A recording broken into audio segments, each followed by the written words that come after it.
إن الحمد لله نحمده سبحانه وتعالى ونستعين به ونستغفره ونعوذ بالله تعالى من شرور أنفسنا وسيئات أعمالنا. من يهده الله تعالى فلا مضل له ومن يضلل فلا هادي له، وأشهد أن لا إله إلا الله وحده لا شريك له، وأشهد أن محمدا صلى الله عليه وسلم عبده ورسوله. يا أيها الذين آمنوا اتقوا الله حق تقاته ولا تموتن إلا وأنتم مسلمون. يا أيها الناس اتقوا ربكم الذي خلقكم من نفس واحدة وخلق منها زوجها وبث منهما رجالا كثيرا ونساء، واتقوا الله الذي تساءلون به والأرحام إن الله كان عليكم رقيبا. يا أيها الذين آمنوا اتقوا الله وقولوا قولا سديدا يصلح لكم أعمالكم ويغفر لكم ذنوبكم، ومن يطع الله ورسوله فقد فاز فوزا عظيما. أما بعد، فإن أصدق الحديث كتاب الله تعالى، وأحسن الهدي هدي نبينا محمد صلى الله عليه وآله وصحبه وسلم، وشر الأمور محدثاتها، وكل محدثة بدعة، وكل بدعة ضلالة، وكل ضلالة في النار. والذي فرق الحبة وبرأ النسمة إني لأحبكم في الله، وأسأل الله العلي العظيم رب العرش الكريم أن يجعلنا بهذا الحب تحت ظل عرشه يوم لا ظل إلا ظله. حديثي إليكم اليوم أيها الإخوة الفضلاء عن صنف من الأصناف السبعة التي قد بدأنا فيها في 3 جمع الخلف. حديثي إليكم اليوم عن صنف عظيم وصنف جميل، صنف هو من أعظم الصفات والأصناف عند الله عز وجل، ورجلان تحابا في الله اجتمعا عليه وتفرقا عليه.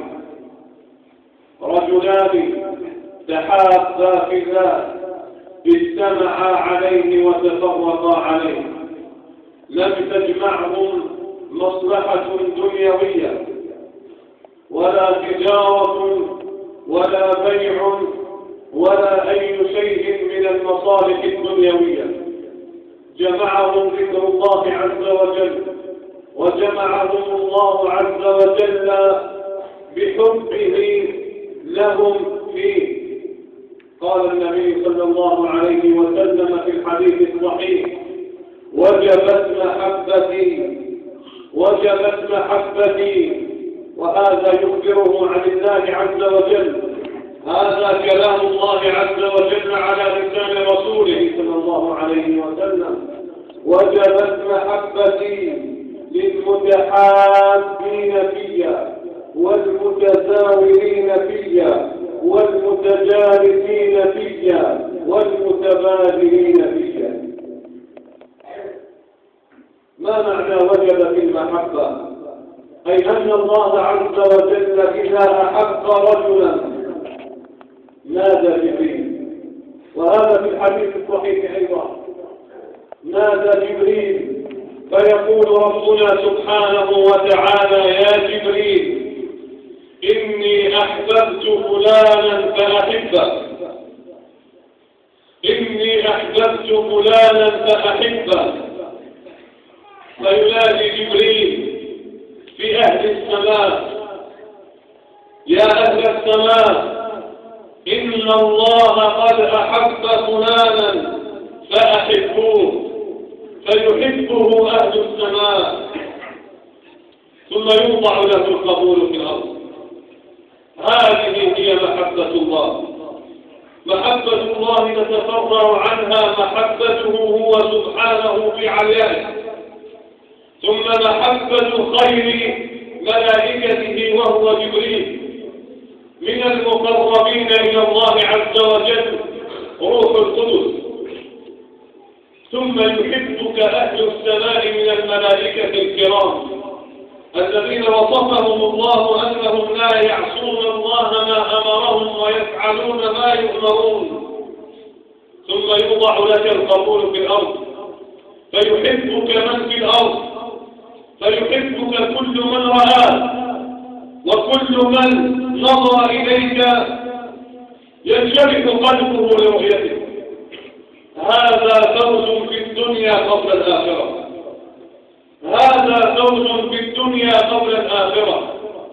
ولكن إذا أحببت لله، قال النبي صلى الله عليه وسلم: ثلاث من كن فيه وجد حلاوة الإيمان، منها وأن لا يحب المرء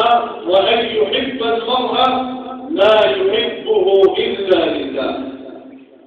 يحب الرجل ويحب أخاه، لا يحبه لمصلحة دنيوية ولا لقضاء حاجة من الحوائج، ولا يجلس معه لأنه يعرف بأن لديه أموالا، ولا يجلس معه لأنه يعرف بأن له جاها، ولا يجلس معه لأنه يعرف بأن لديه مستوى. هذه كلها تأتي في المرحلة الثانية. ولكن المرحلة الأولى والضابط الأول هو أن تحبه لله تعالى، أن تحبه لله تعالى. جاء في الصحيح أن رجلا خرج من قرية إلى قرية أخرى يشتهي فيها زيارة أخ له، فأرسل الله عز وجل على مدرجته ملكا. انظروا يا سبحان الله، انظروا يا عباد الله، كيف يهيئ الله عز وجل لمحبي إخوانهم في الله تعالى على مدرجتهم ملكا. هذا إن دل على شيء فإنه يدل على عظمة الموقف وعلى عظمة هذا الحكم وعلى عظمة هذه العبادة. وهذه العبادة نسميها عبادة لأن الإنسان إذا أحب لله هو يتقرب بحبه لأخيه في الله لله. إذا أحببت أخا له وأحببته في الله فإنك تتقرب بحبك له لله. أرسل الله تعالى على مدرجة هذا الرجل ملكا فسأله: أين تريد؟ قال: أريد أخا لي. قال: ألك عنده نعمة تربها؟ ألك عنده مصلحة؟ ألك عنده حاجة؟ قال: لا، إلا أني أحبه في الله. قال: إلا أني أحبه في الله فقط، أحبه في الله تعالى فقط. قال: فاعلم أني رسول الله إليك، واعلم بأن الله أحبك بحبك لأخيك فيه. أو كما قال صلى الله عليه وسلم: ما أعظم هذه المحبة، وما أعظم هذه الحسوة، وما أعظم هذا الموقف الذي يجعلك تستأنس بأخيك وتتقرب به لله. انظروا ماذا قال الله تعالى، ماذا قال الله تعالى على لسان نبيه صلى الله عليه وسلم يوم القيامة، يوم العرض الأكبر: أين المتحابون بجلاله؟ أين المتحابون بجلاله؟ اليوم أظلهم في ظلي يوم لا ظل إلا ظلي. نسأل الله أن نكون ممن يحبون لله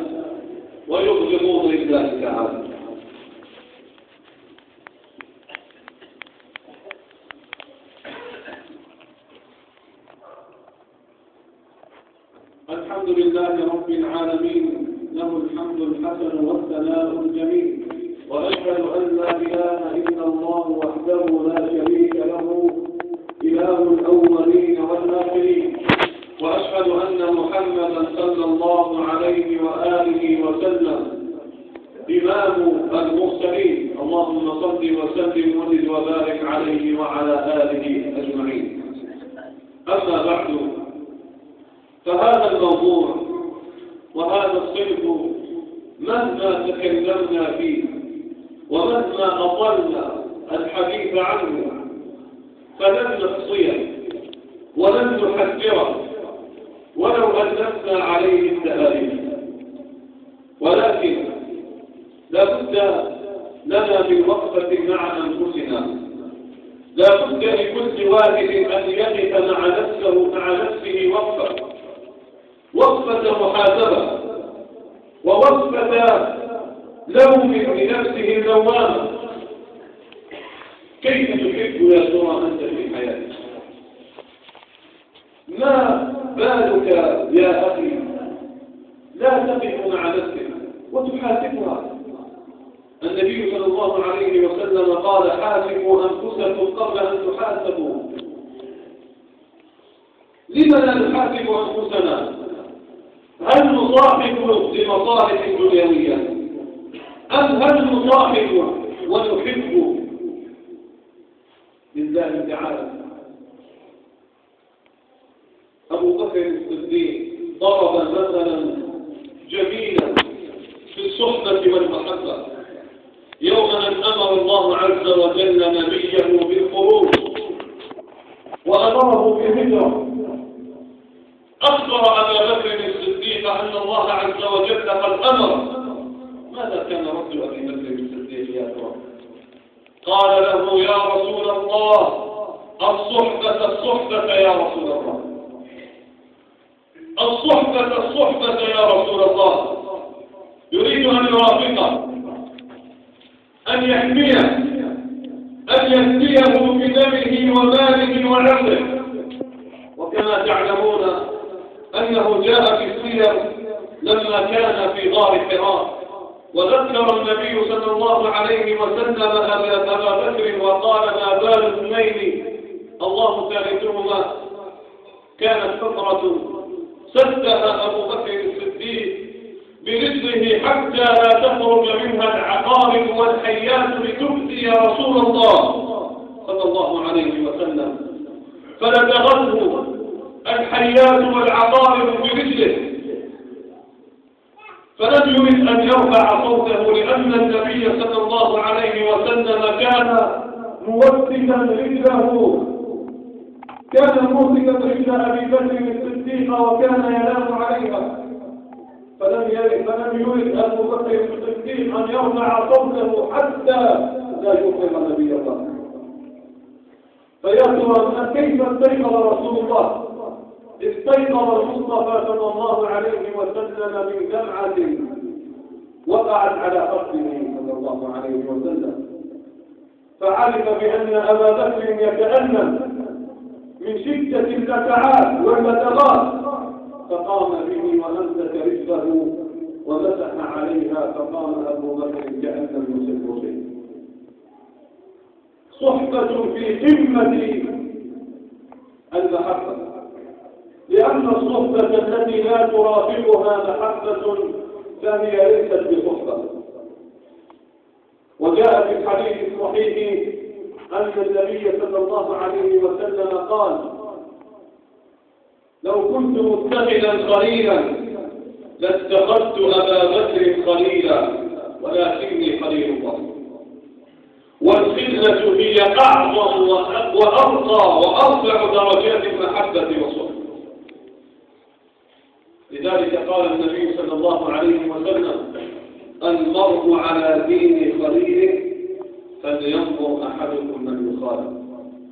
وعلى الإنسان أن يختار لنفسه صاحبا وحبيبا يليق بمقام الدين وبمقام الشرع، ويعرف الله عز وجل حتى يذكره بالله بالنفي وحتى يصوبه إن أخطأ. لا يختار لنفسه صاحبا وحبيبا يذكره بالمعاصي ويقوده إلى السيئات والمنكرات والعياذ بالله. اللهم اجعلنا ممن يحب فيك ويبغض فيك. اللهم إنا نسألك أنه ما جمعنا في هذا المسجد المبارك ونحن نعظ إخواننا ونعظ أنفسنا إلا حبنا لهم فيه. اللهم فاجمعنا بهذا الحب تحت ظل عرشك يوم لا ظل إلا ظلك. اللهم آتنا في الدنيا حسنة وفي الآخرة حسنة وقنا عذاب النار وادخلنا الجنة مع الأبرار. اللهم إنا نسألك فعل الخيرات وترك المنكرات وحب المساكين. اللهم أحينا ما علمت الحياة خيرا لنا واقبضنا إليك ما كانت الموت خيرا لنا. اللهم إنا نسألك رضاك والجنة ونعوذ بك من سخطك والنار. اللهم أجرنا من النار. اللهم أجرنا من النار. اللهم أجرنا من النار. اللهم إنا نسألك الجنة. اللهم إنا نسألك الجنة. اللهم إنا نسألك الجنة. اللهم اشف مرضى المسلمين. اللهم اشف مرضى المسلمين. اللهم اشف مرضى المسلمين. اللهم يكتب لهم الدواء وعجل لهم الشفاء واجعل إخوانا لهم يحسون بهم وينفقون الخيرات وما أعطيتهم ويبذلون النفقات في سبيلك لتفريج الكربات عن المرضى يا رب العالمين. سبحان ربك رب العزة عما يصفون وسلام على المرسلين والحمد لله رب العالمين.